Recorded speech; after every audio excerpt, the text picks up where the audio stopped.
क्या आपने कभी सोचा कि तुम पास्ट में जा पाते तो अपनी गलतियां सुधार लेते या फ्यूचर में जाकर फ्लाइंग कार्स देखते? और मैं जानता हूँ ये सब सुनने में आपको साइंस फिक्शन लग रहा होगा, पर अगर मैं कहूँ कि जो तुम टाइम ट्रेवल के बारे में सोचते हो वो सब गलत है, और आज हम ऐसे मिथ तोड़ने वाले हैं जो कि तुम्हारे दिमाग का दही कर देंगे, और सबसे लास्ट वाला मिथ तो तुम्हें हिला कर रख देगा। तो चलिए शुरू करते हैं, देर किस बात की। Myth number 1, time travel possible नहीं है। गलत। आइंस्टीन की थ्योरी ऑफ रिलेटिविटी के हिसाब से टाइम कोई फिक्स चीज नहीं है, बल्कि ये फ्लेक्सिबल है। अगर तुम लाइट की स्पीड के पास ट्रैवल करते हो तो तुम्हारे लिए टाइम स्लो हो जाएगा बाकी सबके कंपैरिजन में। और ये कोई मूवी का सीन नहीं है, ये रियल फिजिक्स है। एस्ट्रोनॉट जब स्पेस में होते हैं तो उनके लिए टाइम थोड़ा स्लो हो जाता है, वो हमसे कुछ मिली सेकेंड्स कम एज होते हैं, मतलब एस्ट्रोनॉट ऑलरेडी टाइम ट्रेवलर हैं। मिथ नंबर 2, अगर तुम टाइम ट्रेवल करके पास्ट में जा पाते तुम पास्ट चेंज कर सकते हो। आपने ज्यादातर हॉलीवुड मूवीज में ये देखा होगा कि कोई भी जो एक्टर होता है वो टाइम ट्रेवल करके पास्ट में जाता है और उस पास्ट को चेंज कर देता है। जैसे कि मूवीज दिखाती हैं कि तुम पास्ट में जाकर डिजास्टर रोक सकते हो, टाइटैनिक बचा लो, वर्ल्ड वॉर रोक दो, लेकिन साइंस कहती है कि पास्ट को चेंज करना ऑलमोस्ट इम्पॉसिबल है, क्योंकि इसमें आता है ग्रैंडफादर पैराडॉक्स। सोचो तुम पास्ट में गए और अपने दादाजी को मिलने से रोक दिया, इसका मतलब तो तुम पैदा ही नहीं हुए, और इस हिसाब से तुम टाइम ट्रेवल करने गए कैसे?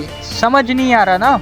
बिल्कुल सही, ये पैराडॉक्स आज तक सॉल्व ही नहीं हुआ। चलो मैं आपको इसको एक एग्जांपल से समझाता हूँ। इमेजिन अगर तुम्हारे पेरेंट्स की एज अभी 50 इयर्स है और तुम्हारी करंटली एज है 20 इयर्स, और अगर तुम चाहते हो तुम टाइम ट्रेवल करके 20 साल पीछे जाओगे, तो अब तुम सुनो, क्योंकि 20 साल जब तुम पीछे जाओगे तो टाइम ट्रेवल सारी कंडीशन और सिचुएशन वही कर देगा जो कि पहले थी। उस टाइम की कंडीशन और सिचुएशन ये होगी कि सिर्फ तुम्हारे पेरेंट की शादी हुई थी, यानी कि तुम तो होगे ही नहीं, तो फिर तुम चेंज कैसे करोगे? Myth number 3, time travel universe को डिस्ट्रॉय कर देगा। कुछ लोग डरते हैं कि अगर टाइम ट्रेवल पॉसिबल हुआ तो पूरा यूनिवर्स खत्म हो जाएगा, पर सच में ऐसा जरूरी नहीं, क्योंकि साइंटिस्ट बिलीव करते हैं कि मल्टीपल टाइमलाइन एग्जिस्ट करती हैं, यानी पैरेलल यूनिवर्सेस। मतलब अगर तुम पास्ट चेंज करते हो तो तुम्हारा टाइमलाइन रियूइन नहीं होता, एक नया टाइमलाइन बन जाता है और तुम वहां पहुंच जाओगे जहां शायद डायनासोर अभी भी जिंदा हैं। मिथ नंबर 4, टाइम मशीन बहुत बड़ी होती है। ज्यादातर मूवीज में हमेशा जायंट मशीन दिखाई जाती हैं। रियलिटी में अगर टाइम ट्रेवल पॉसिबल होता है तो वो शायद वर्म होल्स या कॉस्मिक स्ट्रेंज यूज करके होगा, और शायद फ्यूचर में एक स्मार्ट डिवाइस भी काम कर जाए। सोचो स्मार्ट वॉच पे एक बटन दबाओ और सीधा जंप 3025 में,